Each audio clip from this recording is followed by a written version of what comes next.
Both chambers of Congress this week introduced perhaps the most contentious piece of legislation this session, the Employee Free Choice Act, which would essentially make it easier for workers to unionize.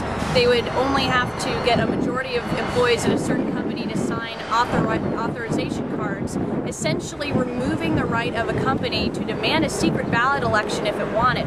Now, this bill has already been the subject of an intense lobbying battle before it was introduced. It's fiercely supported by the labor unions and fiercely opposed by virtually every business lobby. Now, when they introduced it, Senator Tom Harkin of Iowa and Representative George Miller of California, both Democrats, pretty much played this as one of those defining moments in history, harkening back to the 1935 Wagner Act, which codified the rights of unions to collectively bargain.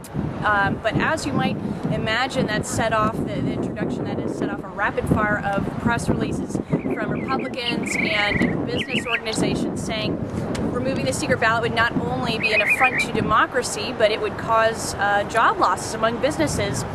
For example, Walmart was downgraded by a city investment analyst after the bill was introduced, just thinking that if it passed, Walmart would be one of the biggest targets of unions.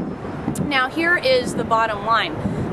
The bill would easily pass the House, where it's got 223 co-sponsors, virtually guaranteeing its passage there, but in the Senate, it's really up in the air.